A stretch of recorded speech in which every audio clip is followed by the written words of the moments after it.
E aí, como está você? Bom, aqui o tio Luiz está novamente aqui muito empolgado para comentar sobre mais uma questão discursiva. Questão discursiva que normalmente é para separar realmente quem vai entrar e quem vai ficar no meio do caminho, né? Vamos lá. Aqui nós temos dois trechos motivadores, dois textos, e eu sempre falo o quê?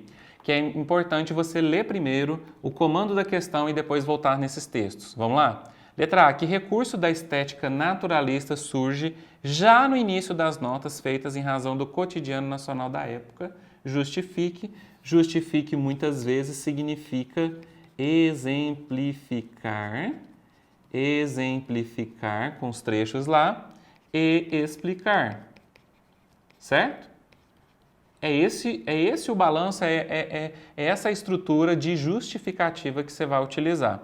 Mas que recurso da estética naturalista? Aí você vai lá no primeiro e olha só o que acontece.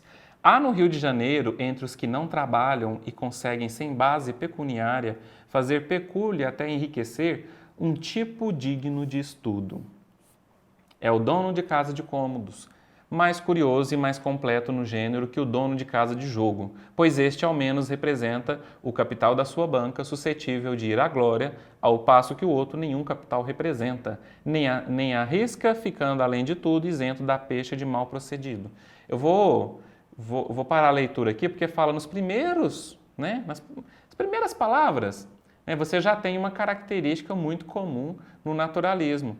Então, quando você pega esse trecho que se diz tipo digno de estudo, nós estamos falando de quê? Estamos falando sobre o cientificismo, certo? O cientificismo.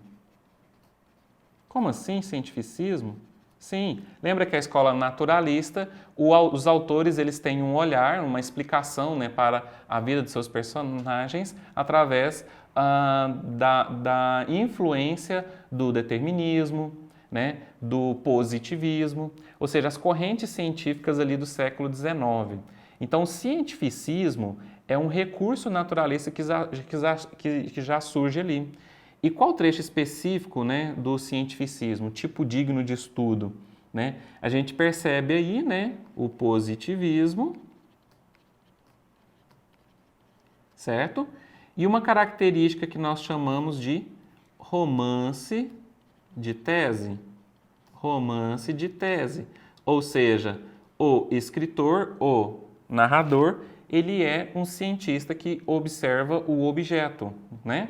Então, o jeito como diz ali o Aloysio Azevedo, você já percebe ali claramente que é uma das principais características do romance de tese, né? É um sujeito, né, que você vai estudar, certo? Então, isso é uma característica do romance de tese. E aí você vai ter que ali citar. Gente, pelo amor de Deus, uma resposta não é dessa forma, não. É só um esquema aqui para explicar como você deve responder, né? Pelo amor de Deus, não coloque aí setinhas, certo? Ó, você vai ter que ir ali e citar um tipo digno de estudo. Ó, um tipo digno de estudo. Aqui você percebe que o narrador é como um cientista e os personagens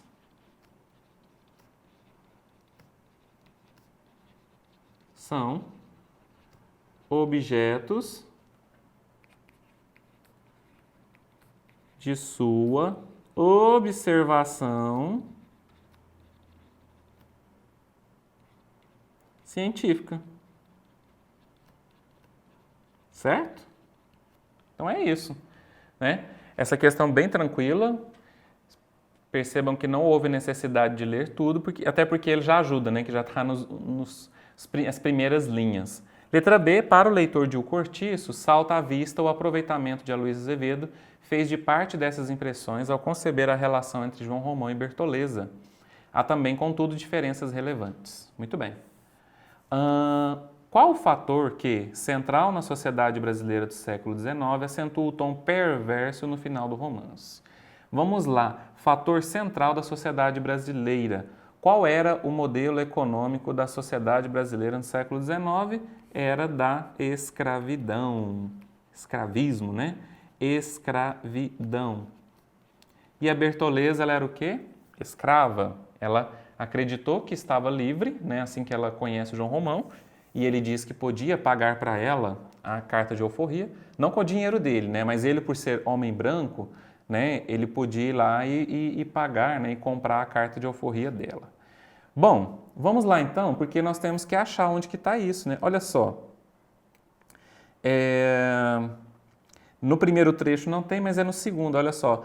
Há sempre uma quitandeira de quem o dono da casa de cômodos, começando por merecer a simpatia, acaba por conquistar a confiança e o amor. Juntam-se e quando ela dá por si, está cozinhando e lavando para todos os hóspedes do eleito do seu coração, sem outros vencimentos além das carícias que lhe dá o amado sócio. Está parecendo um pouco com a Bertoleza. A diferença que a gente percebe aqui, que ele não está falando de uma escrava, está falando de uma quitandeira, sem especificar se ela é escrava ou não. Assim chega a empresa ao seu completo desenvolvimento e o dono da casa de pensão começa a ganhar em grosso, acumulando forte sem trabalhar nunca, nem empregar capital próprio, até que um dia, farto de aturar o Brasil, passa com luvas o estabelecimento e retira-se para a pátria, deixando naturalmente também com luvas a preciosa quitandeira ao seu substituto, né? E aqui não é exatamente isso que acontece no cortiço. Né? O João Romão, ele permanece no Brasil, ele vai ficando cada vez mais rico, ele faz com que até com o seu cortiço vire uma avenida, né? Então, tem essas diferenças. A quitandeira aqui, que é passada de um dono para outro, como se fosse um objeto, você tem a Bertoleza e não é bem isso que acontece com a Bertoleza. Então, vamos lá então. Qual o fator central na sociedade acentua o tom perverso no final do romance? Aí nós temos a escravidão, certo? É o tom perverso. E aí você vai ter que organizar a sua resposta dizendo o quê? Que Bertoleza era escrava. Uma coisa que é perversa, ela acreditava ser livre. Acreditava ser livre. Mas não era. Ela foi enganada, né? Acreditava ser livre, mas fora, o pretérito mais que perfeito, hein? Mas fora enganada, ludibriada, né? Por João Romão. Isso é importante, né? Por João Romão. E aí, vocês estão percebendo que eu estou contando um pouquinho de história, de enredo? Por quê? Porque está falando para justificar com base no enredo. Eu não vou justificar com o trecho 2 ali daquele texto do Aloysio Azevedo, porque aquele trecho não faz parte do cortiço.